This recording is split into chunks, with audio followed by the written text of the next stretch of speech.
नमस्कार मैत्रिणींनो, संस्कारांचे मोती या माझ्या यूट्यूब चॅनलवर मी अरुंधती तुमचं खूप खूप स्वागत करते. मैत्रिणींनो, आज मी एक छान असा झटपट होणारा गोड पदार्थ घेऊन आले आहे. सध्या नवरात्राचे दिवस आहे, सर्वत्र नवरात्राची धूम सुरू आहे. तर आपल्याला काहीतरी देवीच्या नैवेद्यासाठी गोड करायचं असतं, तर त्यासाठी हा पदार्थ खूप छान आहे. याला तुम्ही खसखस अप्पल असं म्हणू शकता. तर हा पदार्थ आपण करणार आहोत. तर यासाठी लागणारं साहित्य मी तुम्हाला सांगते. आपल्याला 1 वाटीभर गव्हाचं पीठ लागेल. अर्धी वाटी गूळ किसून घेतलाय मी. थोडंसं चवीपुरतं मीठ लागेल.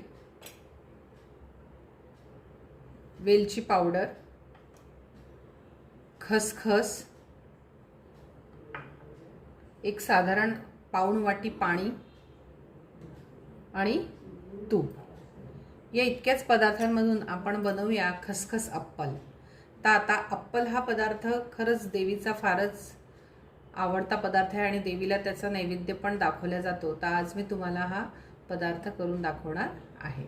त्याच्यानंतर मी इथे याच्यामध्ये पाणी घालते भांड्यामध्ये आणि हा अर्धा वाटी गूळ सुद्धा या पाण्यात घालते आणि आपल्याला हा गूळ वितळेपर्यंत गरम करायचा आहे पाणी. आपल्याला त्याचा पाक वगैरे करायचा नाही आहे, त्याच्यामुळे फारच पाक वगैरे करण्याची आवश्यकता नसल्यामुळे फारच लवकर होणारी रेसिपी आहे आणि चवीला पण फार छान लागते आणि झटपट बनते. तर आपल्याला इथे गूळ वितळवून घ्यायचा आहे आणि गोडीला तुम्ही कसंही घेऊ शकता. जर तुम्हाला गोड आवडत असेल जास्त तर तुम्ही थोडासा गूळ जास्तही घालू शकता.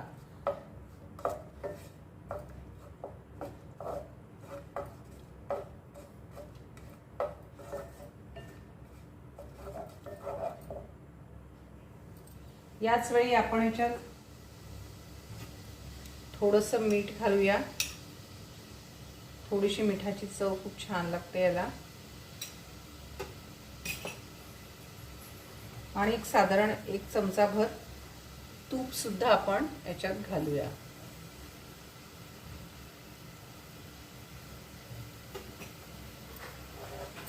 इथे बघा मैत्रिणींनो, गूळ वितळत आलेला आहे.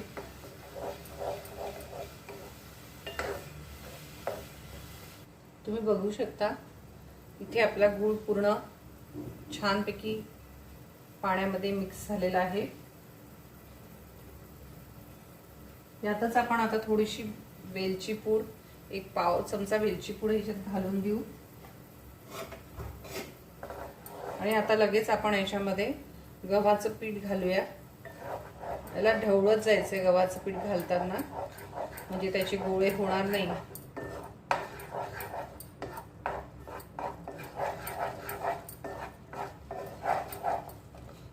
गॅस बंद करून हे करायचं, म्हणजे गरम गरम याच्यात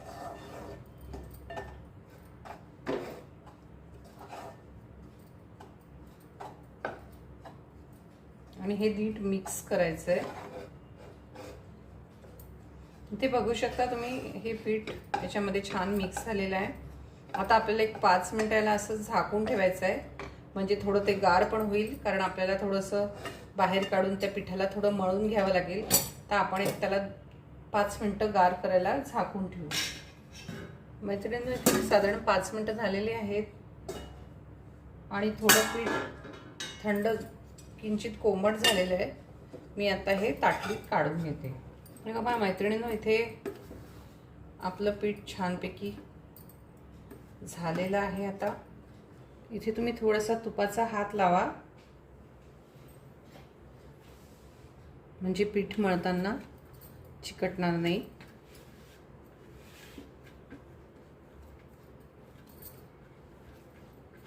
बघा इथे छान एकजीव झालेला आहे पीठ.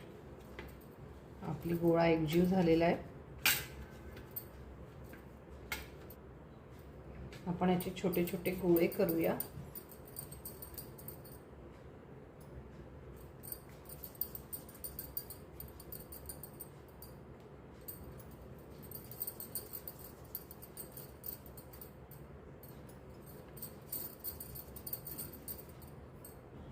इथे आपले गोळे तयार आहेत. आपण याला एक आकार देऊ असा, मध्ये थोडंसं छिद्र.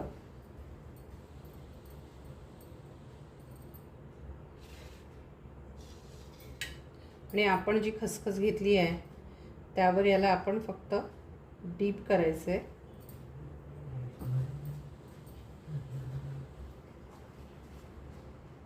जास्त जाड नको आहे आपल्याला हे करायला, नाही तर हे नीट आतनं शिजणार नाही.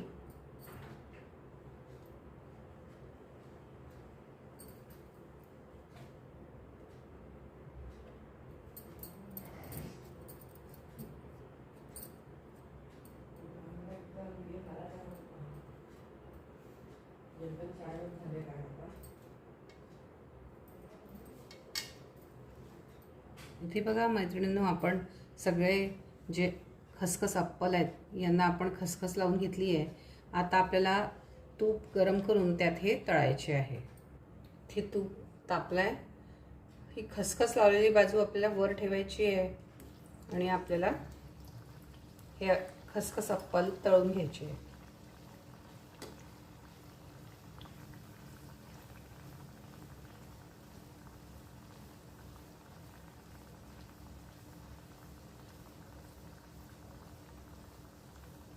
हे छान खायला मऊ असतात आणि एक शंकरपाळ्याला एक ऑप्शन असू शकतो, कारण बरेचदा आपण गव्हाच्या पिठाचे शंकरपाळे करतो आणि ते खूपदा खूप कडक कडक होतात गुळाचे. तर त्याच्याऐवजी तुम्ही जर हे खसखस अप्पल केले तर तुम्हाला छान मऊ मऊ हे अप्पल लागतात आणि तुम्हाला गव्हाचे शंकरपाळ्या किंवा कापण्या यांची मजा घेता येते. तर आता इथे आपल्याला छान व्यवस्थित हे तळून घ्यायचे चांगल्या लालसर रंगावर.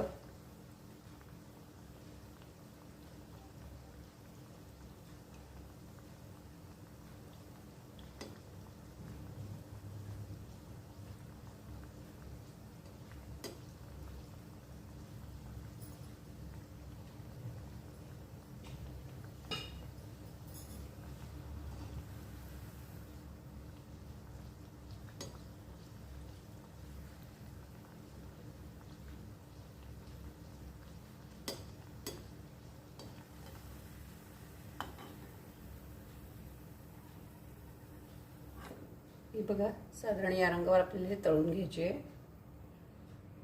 मैत्रिणींनो, तुम्ही बघू शकता इथे सगळे आपले अप्पल तळून झालेले आहेत.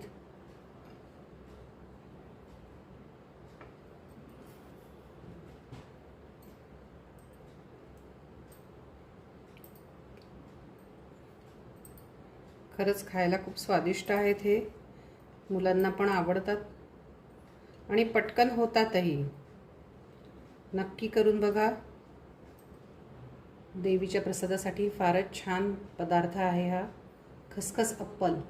नक्की करून बघा आणि माझी रेसिपी आवडली असेल तर लाईक, शेअर आणि सबस्क्राईब करायला विसरू नका आणि बेल आयकन बटन दाबायला विसरू नका हां.